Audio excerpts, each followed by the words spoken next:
सबसे पहले तो जिन लोगों ने हमारा चैनल सब्सक्राइब नहीं किया है वो लोग सब्सक्राइब कर लें, जिससे आने वाली सभी न्यू वीडियोस का पता चल जाएगा आपको। और लाइक और शेयर करना ना भूलें। माय चैनल एंड शेयर और लाइक करना ना भूलें।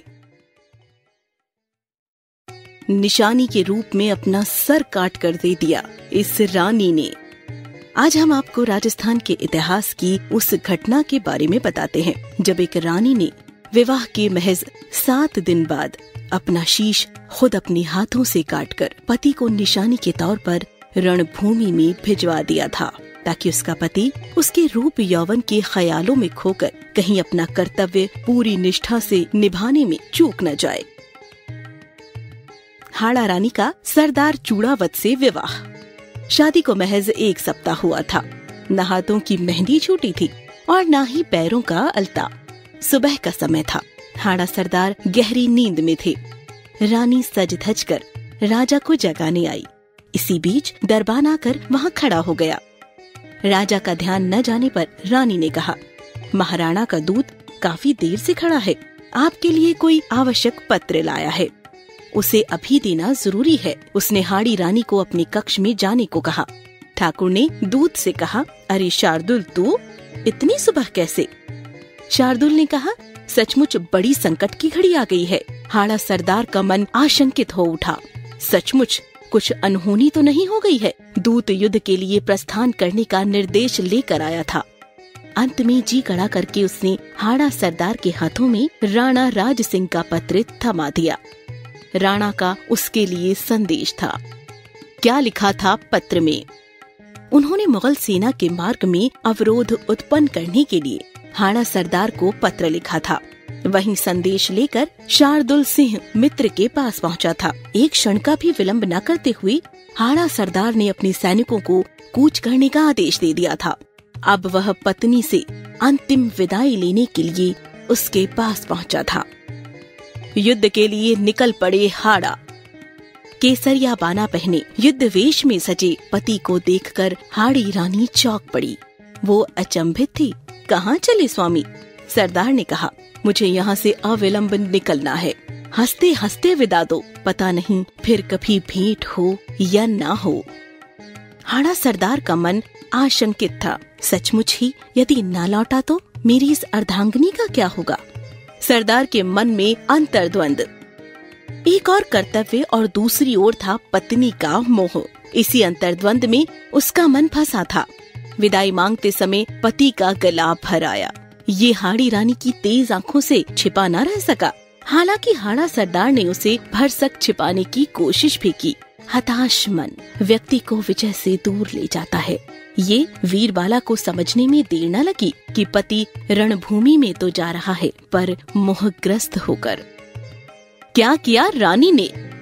पति विजयश्री प्राप्त करे, इसके लिए उसने कर्तव्यों की वेदी पर अपने मोह की बलि दे दी।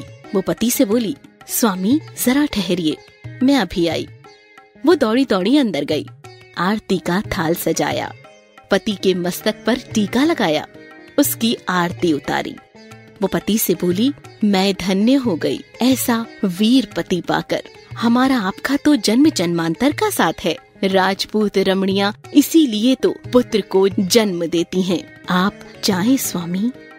राणा निकल तो आया, लेकिन हाड़ा सरदार अपनी सेना के साथ हवा से बातें करता उड़ा जा रहा था, किंतु उसके मन में रह रह कर आ रहा था कि कहीं सचमुच मेरी पत्नी मुझे विसार न दे।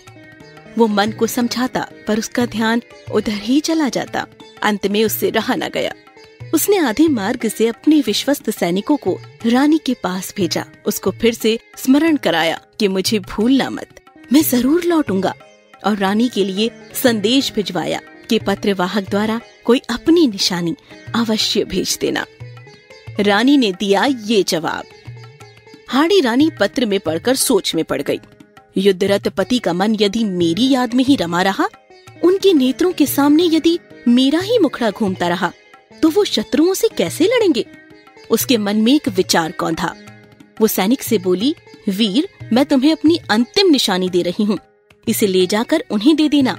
थाल में सजाकर सुंदर वस्त्र से ढककर अपने वीर सेनापति के पास पहुँचा देना, किंतु इसे कोई और न देखे, वे ही खोल कर देखें। साथ में मेरा ये पत्र भी दे देना। ऐसा सिर्फ एक क्षत्राणी ही कर सकती थी। हाड़ी रानी के पत्र में लिखा था, प्रिय, मैं तुम्हें अपनी अंतिम निशानी भेज रही हूँ। तुम्हारे मोह के सभी बंधनों को काट रही हूँ। अब बेफिक्र होकर अपने कर्तव्यों का पालन करें। मैं तो चली, स्वर्ग में तुम्हारी बाट जोहूंगी। पलक झपकते ही हाड़ा रानी ने अपनी कमर से तलवार निकालकर एक झटके में अपने सिर को उड़ा दिया। वो धरती पर लुढ़क पड़ा। सिपाही के नेत्रों से अश्रुधारा बह निकली। कर्तव्य कर्म कठोर होता है। सैनिक ने स्वर्ण थाल में हाड़ी रानी की कटे सिर को सजाया, सुहाग के चूरन से उसको ढका, भारी मन से युद्ध भूमि की ओर दौड़ पड़ा। देखता रह गया सरदार। सरदार ने दूत से कहा, रानी की निशानी ले आए। यदु ने कांपते हाथों से थाल उसकी ओर बढ़ा दिया। हाड़ा सरदार फटी आंखों से पत्नी का सिर देखता रह गया। उसके मुख से केवल इतना निकला, उफ, हाय रानी, तुमने ये क्या कर डाला? संदेही पति को इतनी बड़ी सजा दे डाली। खैर, मैं भी तुमसे मिलने आ रहा हूँ। जीत की निशानी दी सरदार ने रानी को। हाड़ा सरदार के मोह के सारे बंधन टूट चुके थे। वो शत्रु पर टूट पड़ा। इतना अप्रतिम शौर्य दिखाया कि उसकी मिसाल मिलना बड़ा ही कठिन है। जीवन के आखिरी सांस तक वो लड़ता रहा। औरंगजेब की सहायक सेना को उसने आगे बढ़ने ही नहीं दिया, जब तक मुगल बादशाह मैदान छोड़कर भाग नहीं गया। इस विजय का श्रेय किसको? राणा राज सिंह को या हाड़ा सरदार को, हाड़ी रानी को, अथवा उसकी इस अनोखी निशानी को?